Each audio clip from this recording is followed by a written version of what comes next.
everyone, welcome to Hedgehog Hollow. So today I have my top 10 adhesives, maybe why you need them or maybe why you don't, but we'll find out as we go along. It was hard to narrow it down to just 10 because there are a million adhesives out there. If you've ever seen my adhesives drawer, you will know that there is a lot of adhesives out there. So I have narrowed it down to a top 10. I'm kind of going to go through them and you can decide what works for your craft room, what doesn't. If you want to go even deeper into subjects like this, you can also check out below. There's an Essentials to Card Making class I did. It's 32 lessons and there's just everything in it. Everything about inks, everything about glues, tips on different glues, all the things you'd want to know. So let's dive in. And the first thing I want to say is before we even get into our top 10 adhesives is something worth investing in is an adhesive eraser or an adhesive rubber as we would call it in England. So this is really, really great. So if I get some adhesive somewhere I don't want it, I take this and the gummy rubs it off so it's all gone. So this is a really, really great tool. It also takes off things like masking fluid and all those kinds of things you might use as an artist. This is a great investment. So this is a top 10 recommends, but it's not an adhesive, but I wanted to add it in. So the first thing is a tape runner. So there are a million tape runners out there. We all know about them. And I actually have two in my top 10. I'm going to start with this one here. This is the Gina K by Therm. I love it. As I said in a previous video, I've converted from my funky tape runner, which is also awesome. And it's really, really a great price point, but so is this, but it's a little bit more pricey, not much, but there is a difference. So just depending what you're looking for, but this will literally stick anything to anything. I've not had anything that this can't stick unless it's super heavy. Even non-porous things have stuck really well with this. So I like this. It's also refillable, which is another great point. You just open this up, you put your new piece in and off you go. So I'm going to link that up below for you. Everything will be linked in the order of the video. Any coupon codes we have available to everyone will be down there. There's always a 10% off at Ellen Hudson and money off at Tonic. But if you want even more money off, you can check out our join button below. And Thermoweb always have a fab coupon in there. You're going to see a few different Thermoweb things in here. Now the other tape runner I chose was this Plus tape runner. And the reason I chose it is because it works on vellum. And there are not many things that work on vellum. So I'm going to link that one up too because it's a very specific one. It does say vellum on it in very small writing. But nothing you use, whether you use glue dots or spray adhesives or tapes or pens or any of those things that we're going to cover, everything shows up with vellum because it's like parchment paper. Whereas this here, you just literally use a tiny amount. I'm talking like a click. Just that. That's literally all you need. That's like 1/8 of an inch there. And you'll find it sticks it down and you don't see anything. So this is definitely on my list. What else do I use all the time? Well, if you watch my videos a lot, you'll know I love my Nuvo Deluxe adhesive. It works great on my paper. It doesn't ripple. It's super strong. And I just love it. Now, the only other liquid adhesive that I really, really love, and I do recommend you having a tube, is the Gina K Connect. And I'm down to my last tube. And I use this one mainly for really fine things. Although the Nuvo Deluxe nozzle is pretty fine. I'm going to open up, and it's a no clog nozzle, so it always works. But the one thing I really use Connect for is UPO. Not many things stick UPO paper or the acrylic papers, but Gina K Connect sticks like glue, quite literally. But it's super sticky and it works on the non-porous. So I'm going to really recommend those two as well. And you could just get Connect. You don't necessarily have to have the Deluxe. It's just the Deluxe I can use in more bulk. It's also great to use as a paste through a stencil for glitter and things. So lots of other things I use the Deluxe for as well. Now, also talking about tapes, a couple of other tapes I like to keep in my drawer. One is a tear tape. Here I have the Elizabeth Craft one. I also really like the scrapbook.com ones. And actually I'm kind of transitioning over. I just didn't have it in this size, which is my favorite. This is the 1/4 inch. But they come in a big roll. They come in sheets. It comes in thin rolls, thick rolls, so pretty much anything you can think of. And you can put the big pieces on the back of die cuts and then make them sticky. So you can then add glitter on the front or stick them down easily to the back of your project. So I'm going to link up the scrapbook.com ones below because I probably have really transitioned and I had, as I say, every size but the size I wanted to show you, because if you're just going to get one size, I suggest the 1/4 inch is a really nice tear tape. This is great for shaker cards and things that won't move so much, but also the bigger ones are great for all of your die cuts and intricate things. Also, you can make your own glitter paper with it, which I think is really cool.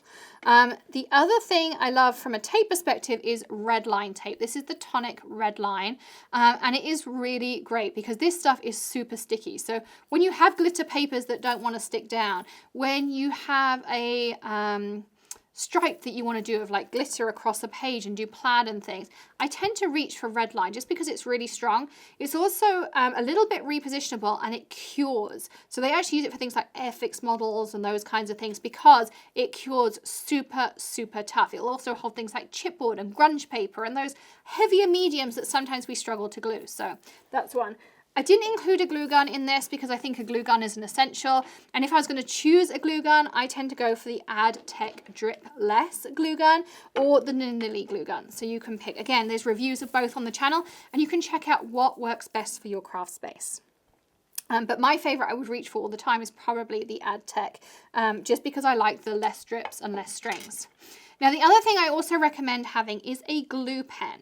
And the reason is, yes, it's great to have adhesives, we can die cut and all those kinds of things, but these glue pens are great. We can use them with gilding flakes and all sorts of fun mediums, and we can swirl with them, you can write with them and then glitter them, all those kinds of fun things. But the biggest thing is if you have a really intricate die cut, and these pens come in a large chisel like this, you can get a medium tip or you can get a smooth precision fine tip like this.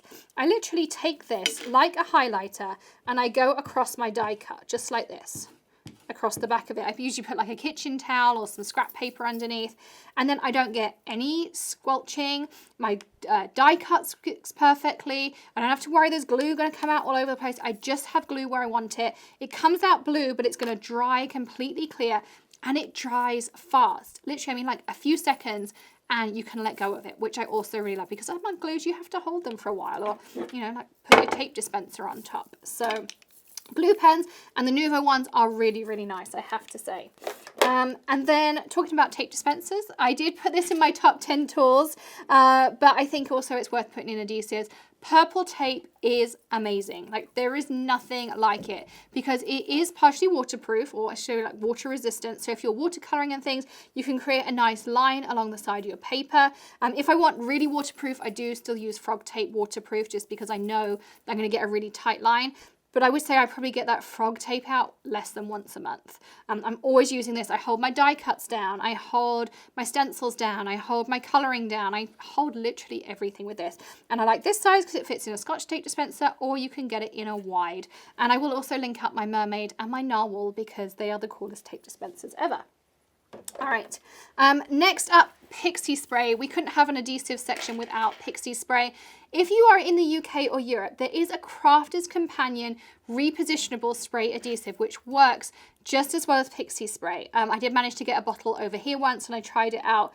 I brought it back with me and shipped it over, and it does work just as well. So I'm going to link that up for those of you in the UK and Europe, Crafter's Companion, and in the US, Pixie spray. And I put this on the back of my stencil, literally just like over here. I give it a spray. Splat box is great for that. But just give it a spray, let it dry for 30 seconds to a minute, and then your stencil is going to stick down and it's going to stop a lot of that bleeding. It's completely repositionable. It's going to last you 5 to 6 applications, and I just love it. Now, if you want to know more about Pixie spray, go to the homepage of the Hedgehog Hollow channel that you're on now, and one of our top viewed videos is a life-changing stencil tip, and that is Pixie spray. So you can check that video out with a complete how-to, and I demonstrate it all out. Now, the last two things I chose were foam, because we all love a little bit of dimension and height in our projects, and these are 2 easy ways to do it. So the foam squares from Gina are really nice because you just pull, and you can see it dispenses it for you. You can see if I hold at the side, look, it just pops off nicely. And these come in black and white. I still have foam tape rolls and all sorts of other things, but these are just really handy, and they just sit in my drawer and they're there all the time. And the other thing I like are the Sizzix foam adhesive sheets. And the reason I like these is because they come pre-cut. They're great for die cutting, of course, because they're made by Sizzix, so they're just the right height. They already have double-sided adhesive on both sides. Again, perfect.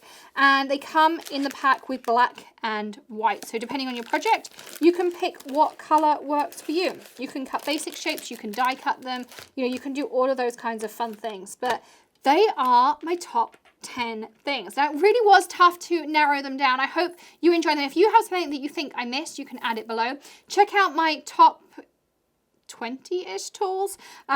Let's call them the essential tools. And then I'm also going to have a top 10 things I use to clean my craft room, because again, that's something else I get asked all the time, like how do you clean your craft room? Because I have a white desk and it stays pretty white. So we're going to be doing that in a future video. There's lots of others on the channel. As I say, if you want to dive deeper, check out the link below to our Essentials of Paper Crafting course. So thanks for joining me today. I will see you again very soon. Well, in fact, tomorrow with another tip trick tutorial, or maybe something a little bit different. Have a crafty day. I hope you have fun, and I'll see you again tomorrow. So make sure you've hit that subscribe and rung the bell. I'll see you then. Bye.